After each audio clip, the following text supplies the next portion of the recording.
Komando. 40 tahun yang lalu, saya masih ingat,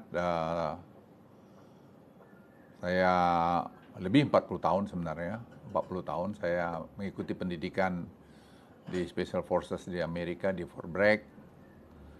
Kemudian saya juga menempuh pendidikan di JSC 9 di Jerman, dan kemudian saya mendapat kesempatan juga ke SIS di Inggris. Dan satu ketika tahun 80, Pak Beni Murdani manggil kami, Intel BAIS waktu itu, untuk dipersiapkan pergi ke Jerman karena beliau mengantisipasi ke depan ini akan banyak ancaman teroris di dunia.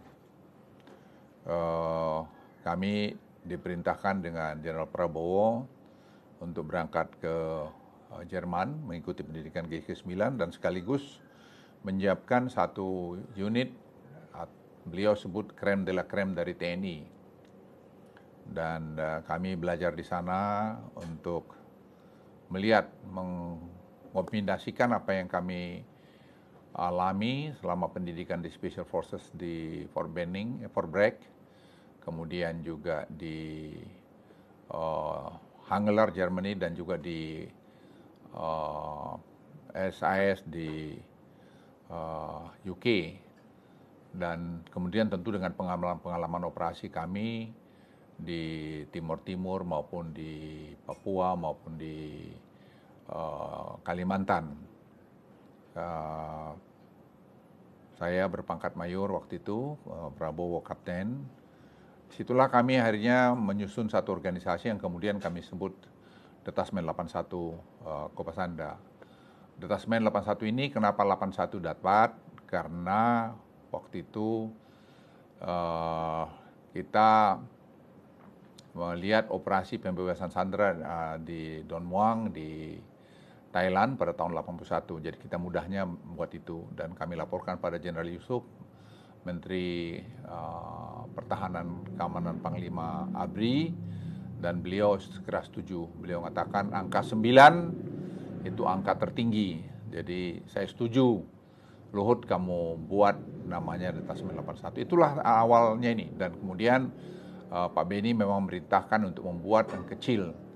Dan dari situ kami belajar bahwa satuan elit itu harus memiliki spesialisasi.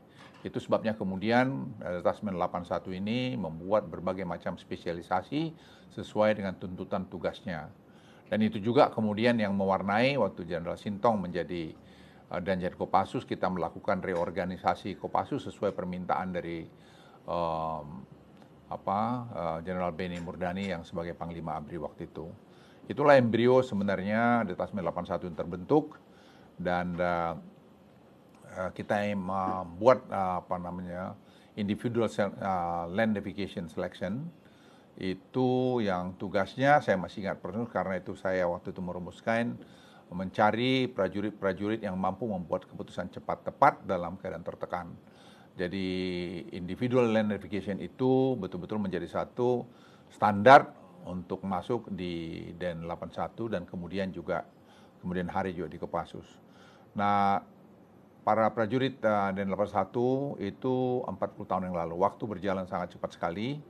Dan saya selalu ingat betul waktu saya sebagai pendiri dan sebagai komandan pertama selalu mengingatkan kepada seluruh prajurit kesetiaan kepada institusi. Itu sebabnya kami sebutkan di dalam bendera Den 81 itu kami sebut siap, setia, berani. Siap kapan saja dia siap operasi, setia dia tunduk taat kepada Sabta Marga dan tegak lurus pada organisasinya. Tidak ada yang bisa mempengaruhi.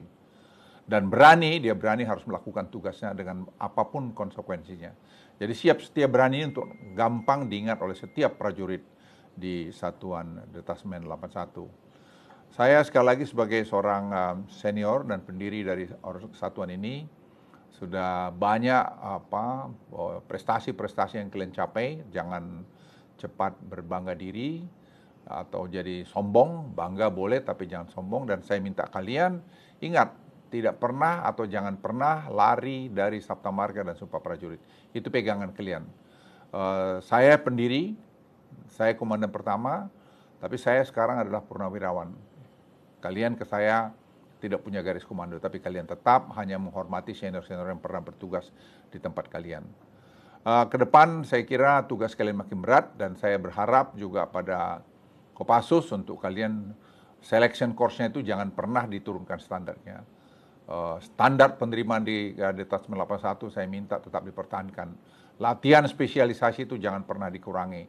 Perang hutan anti gerilya itu jangan pernah dikurangi karena itu adalah basis dari seorang pasukan khusus. Jadi lindung tinjau, lindung tembak, daya tembus tembakan dan semua itu yang pernah dulu saya latihkan sama kalian jangan pernah dikurangin. Kemanapun, apapun profesionalismemu, tetap basisnya itu adalah basis militer dasar. Jadi DPR 1, DPR 2 dan seterusnya yang saya buat dulu, itu saya minta kalian pelajari. Saya berharap dengan umur 40 tahun yang sudah menurut saya sudah mulai dewasa ini, Hatuan ini jangan sampai pernah lembek dan jangan sampai pernah terpengaruh politik-politik. Kalian adalah prajurit profesional yang hanya berdiri untuk Sabta Marga dan Sumpah Prajurit dan ingat janji komandomu ya. Lebih bagus pulang nama daripada gagal dalam tugas. Dan saya minta loyalitas kalian tuh betul-betul kepada NKRI, kepada Merah Putih. Dan ini penting kalian pertahankan. Dan ingat dari saya, jaga nama, derajat, dan kehormatan Satuan Detasemen 81 ini. Itu titipan dari saya. Teruslah kalian mahir, handal, dan profesional. Dan tetap rendah hati, lebih banyak sedikit bicara tapi berlatih dengan baik, sekali lagi berlatih sehingga kalian bisa menjadi satuan yang tetap elit dan satuan yang tetap disegani dan ditakuti oleh siapapun. Sekian, terima kasih, dirgahayu dan jaya selalu Satuan 81 Kopassus. Siap, setia, berani. Komando!